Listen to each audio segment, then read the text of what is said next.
Bonjour et bienvenue dans cette vidéo où vous allez comprendre les 3 plus grosses erreurs que font les débutants dans l'investissement immobilier et notamment en matière de fiscalité.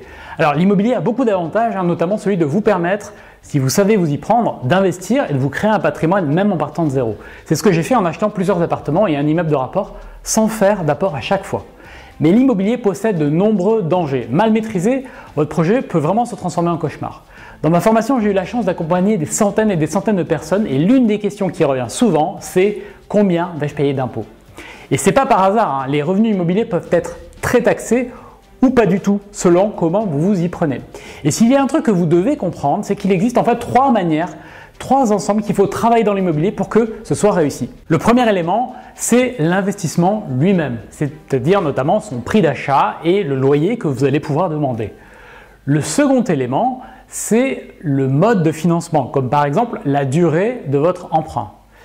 Et enfin, le troisième et dernier élément, c'est bien entendu la fiscalité. Vous l'avez deviné, la fiscalité est très importante.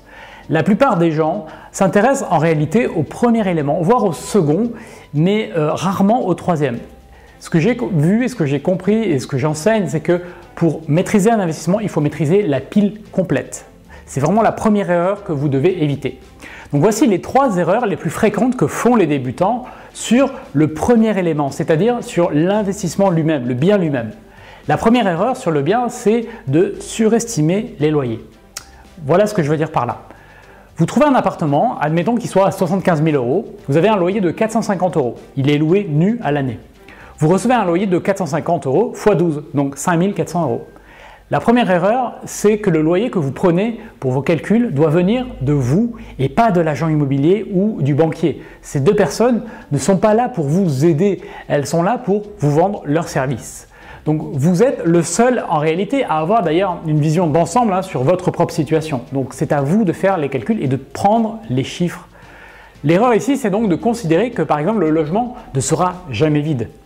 Par prudence, vous pouvez retirer d'emblée au moins 1 mois de loyer par an. Nous obtenons ainsi un loyer annuel de 4 950 € au lieu de 5 400 €. La seconde erreur, c'est de vous tromper entre le loyer hors charge et le loyer charge comprise. Une chose que vous devez bien comprendre ici, c'est que les charges que votre locataire vous paye servent à payer des charges de logement. Donc ce n'est pas un revenu pour vous puisque vous allez les encaisser d'un côté et les redépenser de l'autre. L'erreur que font beaucoup de débutants, c'est de prendre le loyer avec les charges pour faire leur calcul de rentabilité. Et parfois, ils sont un petit peu poussés dans ce sens-là par l'agent immobilier. Regardez la différence. Loyer 520 € charges comprises, rentabilité brute avant impôt 6,85. Loyer 450 €, rentabilité brute avant impôt 5,93. En un instant, vous venez presque de perdre 1% de rentabilité. Simplement parce que vous avez pris avec les charges ou sans les charges. Il est clair que par méconnaissance ou pour montrer sous un jour favorable leur proposition, les agents immobiliers ou le banquier va utiliser le chiffre qui l'avantage. Donc si vous n'êtes pas au clair, si vous ne savez pas exactement ce que vous faites, vous allez vous faire avoir, tout simplement. Donc l'astuce ici, c'est donc de bien prendre le loyer hors charge pour réaliser vos calculs de rentabilité. C'est extrêmement simple, il faut bien être attentif à ça. La troisième et dernière erreur sur l'investissement lui-même, c'est naturellement d'oublier des charges, tout simplement. D'oublier des charges dans votre calcul de rentabilité. La liste des charges est relativement simple. Vous allez retrouver les frais d'entretien, les charges de copropriété s'il y en a une, les frais de gérance si vous le mettez en gestion, les assurances, la taxe foncière et l'impôt sur le revenu.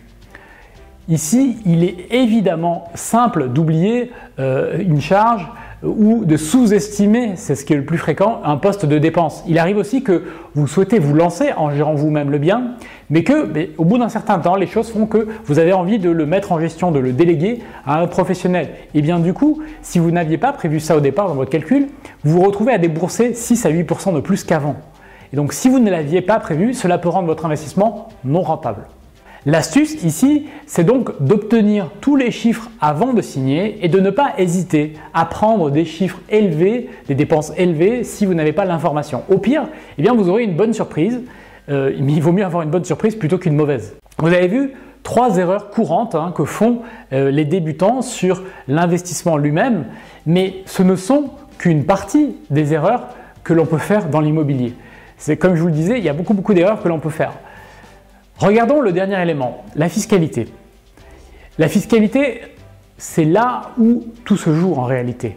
C'est là où vous pouvez passer d'un projet qui semble rentable, qui semble se payer tout seul, à un projet qui en réalité va vous coûter de l'argent tous les mois parce que vous n'avez pas bien prévu la fiscalité.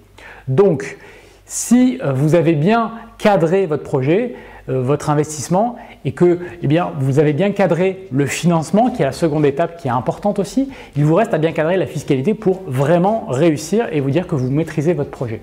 Donc prenons un exemple. La dernière erreur, c'est donc d'ignorer votre fiscalité. Regardez ça. Je reprends l'exemple de tout à l'heure, de mon appartement à 75 000 €, le loyer est toujours de 450 € par mois, il est loué nu à l'année. Vous le faites financer sur 20 ans, votre mensualité est de 440 € par mois. Admettons que vous ayez un revenu foncier de 4 950 € par an et que vous avez 1 500 € de dépenses par an et que vous avez d'ailleurs aussi derrière 2 643 € d'intérêt d'emprunt par an. Votre résultat foncier imposable est alors de 835 €. Si votre tranche marginale d'imposition est de 15% ou 14%, vous allez payer 125 € d'impôt ainsi que 129 € de CSG-CRDS. Au final, il vous reste 835 moins 255, il vous reste 580 €. Si votre tranche marginale est alors de 30%, vous allez payer 251 € d'impôt et toujours 129 € de CSG-CRDS. Donc au final, il vous reste 835 moins 380, 455 €. Vous voyez la différence ? Sur un petit loyer, il y a déjà 125 € de différence par an selon votre tranche marginale d'imposition. L'erreur ici, c'est donc de ne pas faire le calcul en prenant bien en compte votre taux d'imposition personnelle, mais surtout l'impact des loyers sur vos revenus. Parce qu'en effet, il ne faut pas oublier que vos loyers vont venir augmenter vos revenus personnels et donc votre tranche d'imposition personnelle totale. Donc l'astuce ici, c'est donc de bien prendre en compte les loyers et d'aller sur le site, par exemple du gouvernement, et de simuler votre futur taux d'imposition avec les nouveaux loyers que vous allez encaisser. Et ce n'est pas tout, je vous avais prévenu qu'il y a d'autres pièges. Voici un autre piège, peut-être le plus grave de tous. Ce piège est un peu la cerise sur le gâteau, si je peux m'exprimer ainsi.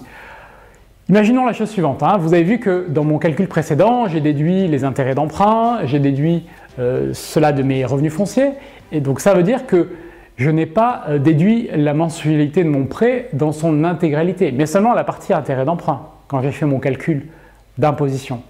Je vous rappelle que lorsque vous faites un prêt immobilier, chaque mensualité est composée d'une partie du remboursement du capital pour la banque et d'une partie d'intérêts d'emprunt qui sont en fait servent à payer concrètement la banque. Cela veut dire pour vous que votre investissement et votre fiscalité, c'est que l'État taxe même si vous ne gagnez pas d'argent avec votre investissement. Donc concrètement, vous pouvez vous retrouver en ce qu'on appelle en cash flow négatif. Reprenons notre exemple. Vous avez toujours votre appartement, il est toujours avec un revenu foncier de 4 950 € par an, 1 500 € de dépenses et 2 643 € d'intérêt d'emprunt. Votre résultat foncier est toujours de 835 € par an. Admettons que vous payez 381 € d'impôt, il vous reste 455 €. Sauf que le cash flow, c'est-à-dire le revenu net dans votre poche, n'est pas de 455 €. En réalité, chaque mois, vous allez payer la mensualité du prêt, bien évidemment, les dépenses que j'ai évoquées et les impôts. Donc le calcul du cash flow est différent du calcul de l'imposition. C'est quelque chose à vraiment connaître. Prenons la situation mensuelle. Loyer 450 €, on l'a déjà dit, mensualité 440 €. Dépenses 125, impôts 31. Ok, dépenses totales 596 €, cash flow mensuel moins 145. Stop. Vous venez de voir une erreur de raisonnement que j'ai fait là à l'instant devant vous, volontairement. En fait, vous voyez ce que c'est ou pas? L'erreur que je viens de faire, je vais vous l'expliquer. J'ai pris en fait une situation mensuelle, sauf que ce niveau d'analyse ne prend pas en compte la vacance locative que j'ai évoquée au début, donc la surestimation des loyers. Si on prend à l'année, en fait, on peut corriger cette erreur. L'astuce ici, c'est donc de prendre vos calculs à l'année et ensuite seulement de voir l'incidence mensuelle, mais pas de faire le chemin inverse comme je viens de le faire devant vous. Donc ici, cela donnerait concrètement à l'année un loyer de 4 950 €, une mensualité de 5 280 €, dépenses 1 500 €, impôts 380 €.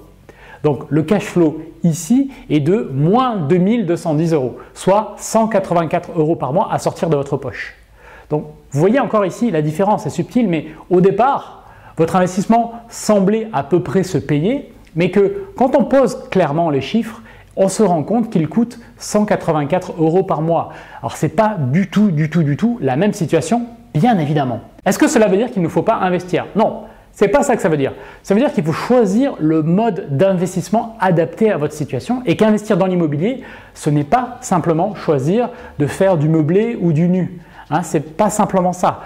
Alors il existe différents moyens de rendre rentable un investissement. Par exemple pour celui-ci, il peut être rendu rentable avec différents moyens. Par exemple, déjà, il faut s'intéresser à l'investissement lui-même. Pouvez-vous l'optimiser déjà en l'achetant moins cher, si vous savez que vous n'êtes pas rentable.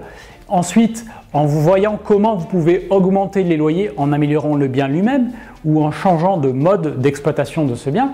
Aussi en cherchant à réduire les frais si vous avez la possibilité de le faire. Si vous optimisez par exemple le second niveau, le financement, vous pouvez emprunter sur une durée plus longue et donc avoir une mensualité plus faible ou obtenir un meilleur taux ou faire un apport. Si vous essayez d'optimiser le dernier pilier, la fiscalité, eh bien là vous allez passer de la fiscalité nue à la fiscalité meublée qui est plus avantageuse. Vous avez réalisé des travaux qui vont venir réduire votre revenu foncier imposable, vous avez acheté au travers d'une SCI, vous allez louer au travers du borloo ancien, un régime particulier qui permet de réduire son imposition. Donc voilà, j'explique qu'il y a plein de personnes qui ont peur de l'immobilier, qui ont peur de la fiscalité, mais la peur c'est juste un signe que vous devez être plus vigilant parce que vous l'avez vu, les erreurs possibles sont quand même nombreuses. C'est pour ça qu'il est primordial de bien vous former pour réussir votre investissement locatif. Si vous voulez réussir votre investissement locatif, je vous invite à regarder ma formation parce que j'aborde tout ce qu'il faut savoir en détail. Vous aurez également accès à un calculateur de rentabilité que j'ai mis au point qui vous permet de mettre vos chiffres et d'avoir un résultat qui est vert ou rouge pour vous dire si c'est bon ou pas bon. Donc vous avez juste à cliquer dans le lien qui se trouve dans la description ou sur le i comme info qui se trouve ici pour voir le contenu de la formation et décider si c'est fait pour vous. Donc merci d'avoir regardé cette vidéo, je vous retrouve dans de nouvelles aventures, à très bientôt.